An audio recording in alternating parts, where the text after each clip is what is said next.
to our installment of Science and Social Media. I'm Nathan Condren. That's two Nathans. No, I'm not fucking Nathan. No, thank you. So that's the point we have to explain today. Who is Nathan? That's me. And what can I do for social media through science for you? First of all, I'd like to talk a little bit I am about your Lord Jesus Christ. I'd like to start off saying that I've been studying at the University of Queens in Kingston, Ontario, studying mating rituals, mating patterns. I'm sorry for all the floods in the world. I was the one who created Moses and his ark and all his fucking pets. So we're going to start first with our brief introduction into the history of the world and where we might be right now as time goes in and out of the ebb and flow of here and now. At one time, as is told in the Bible, many men were strict homosexual servants of their fathers and forefathers. And I took a look from the scientific approach to see what effect this had on the gene pool as women matured. And I specifically looked at the interaction between the complete absolution of a man's desire as a homosexual to not be with a woman, to deny his body's energy, to deny his body's knowledge, his soul, his being, his love for a woman, and what this effect would have on the remaining population of women who claimed, like these men, to only love a man and not be bi-curious or polyamorous in their families, except for a love for man. What I found was intriguing.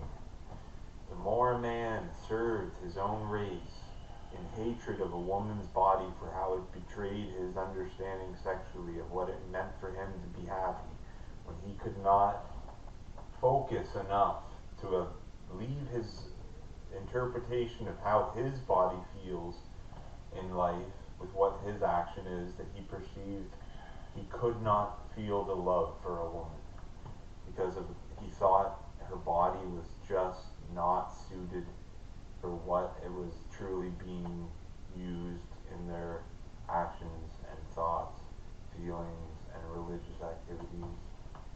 So Thank God he's not fucking God. So what I discovered was that the more men that were dying from a homosexual servant of a race reclamation that went completely backwards. We had a race of men that were so angry at women for bearing children from sexual activity, as science taught us, of an intercourse leading to a baby that would have to be fathered by the father and the grandparents, and their love only extended to the youngest women who were innocent in mind, and they couldn't betray them or feed on them and make them feel like, oh, my body is useless because I, the woman, and I, the man, the eyes were forgotten. Get that salmon friggin' thing up there, man, for your butt. So what I found out was very disturbing to me. I was finding that evolution, as we understand it, of the races, which in reality, as we understand race, as you know, African and Korean and Chinese, European, Asian, North American, Native, African, these races, as we just described them, almost described that the penis being was considered a thought so wrong that it was almost removed within an adaptation of people's understanding of what it meant to talk about. And we were being left with a society that was always thinking about us, about men, but what they didn't know was they had no idea that these people like me and Murray were alive, and they were saying that because of our look as handsome was an interpretation of our bodies being the same as a vagina. I'm just fucking dog ugly, motherfucker. What we're understanding now is the point of our race was to overcome personal boundaries, to see what kind of families would happen. People that I visited and spoke to were often homosexual, were often servants of the Dark Lord Jesus Christ, and all these ideas. The Dark Lord? What kind of fucking Lord have you been talking about? The forgotten man, you know, the man behind a woman's mask. But that's not the point. The point was, when faced with sexual imagination of what it meant to have a marriage, and this is simple because a penis goes into a vagina and a vagina goes onto a penis and both feel good. This is what people understand in the present.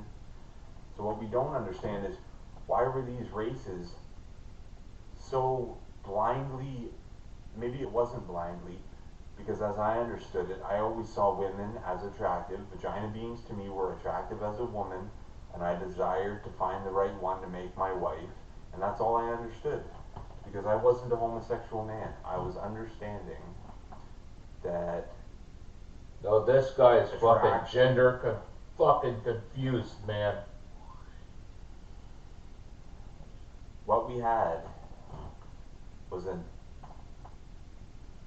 men caring for women and women caring for men, but what we didn't have was an understanding between the actions, sexual pleasure, and love, lust, romance, intrigue, camaraderie. That wasn't there. It was simply, I serve your look, from our point of view. From a man to a woman, it was, we serve your look. Now, because I'm not on the other side of that as an expert being a woman, I can't speak to what I look like, to what I would be to them. The idea I had, though, is that I know that from my brothers that look like me, that I'm a brother to people like me, because all the women I see have vaginas. So they're an optional mate to me. I liked them and I treated them well.